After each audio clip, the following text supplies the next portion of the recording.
এইবার জকিগঞ্জ খানাইঘাটের শতভাগ ফাঁস করা আমার জন্য সম্ভব ছিল, কিন্তু আমরা প্রমাণ করেছি আমরা গদির জন্য নয়, আমরা দিনের খেদমতের জন্য গিয়েছিলাম, প্রয়োজনে হলে আরো শতবার যেতে আমরা প্রস্তুত।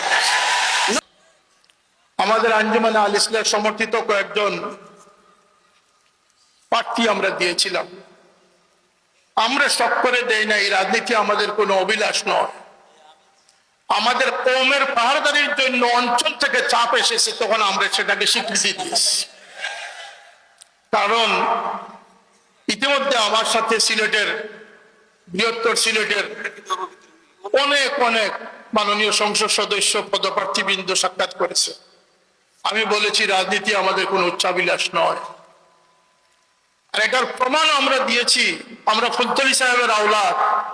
এইবার জকিগঞ্জ খানাইঘাটের শতভাগ ফাঁস করা আমার জন্য সম্ভব ছিল, কিন্তু আমরা প্রমাণ করেছি আমরা গদির জন্য নয়, আমরা দিনের খেদমতের জন্য গিয়েছিলাম, প্রয়োজনে হলে আরো শতবার যেতে আমরা প্রস্তুত।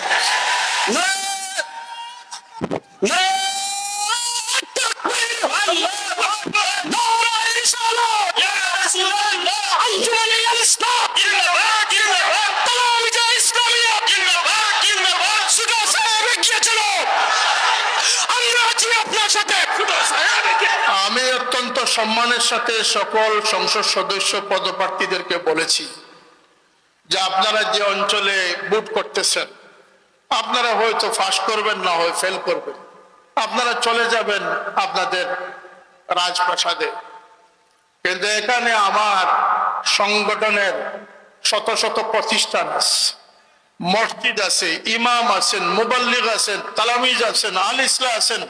এই কওমের পাহাড়দারি করতে হবে আমাদেরকে। সুতরাং আমাদের উচ্চাভিলাষ নয়, আমরা সেই কওমকে জাগ্রত রাখার জন্য আমি কয়েকজন ক্যান্ডিডেট আমরা সিলেক্ট করেছিলাম। অনিবার্য কারণে সকলেই কয়েকজনকে আমরা আবার বাদও দিয়েছি। আবার কিছু অনুরোধ আসতেছে আমার কাছে যে আমরা নাকি বিভিন্ন দলের প্রতিবন্ধকতা সৃষ্টি করতেছি। আন্তরিকভাবে যদি পরামর্শক্রমে হয় সেটা ভিন্ন কথা, কিন্তু আল্লাহর এই সৈনিকদেরকে হুঙ্কার দিয়ে, প্রপাগান্ডা করে, মিথ্যাচার করে দমাবার কোনো শক্তি এই দেশে নাই। কারণ এই দেশ আউলিয়া কেরামের দেশ। এই দেশ ইন্নাল আরদা ইয়ারিসুহা ইবাদিয়াস সালিহুন, এই দেশের কর্তৃত্ব আল্লাহ আপনাদেরকে দেন নাই, দিনদার পরেশগারদের হাতে দিয়েছেন। এই দেশের দিনদাররা বেঁচে থাকলে ইসলাম বেঁচে থাকবে, দিনদারদের দ্বারা দেশ পরিচালিত হবে, এটাই দেশের সবচেয়ে বড় প্রয়োজন। আমাদের কোনো আপত্তি নেই, আপনারা নির্বাচন করেন, বৈষম্যতা দূর করেন,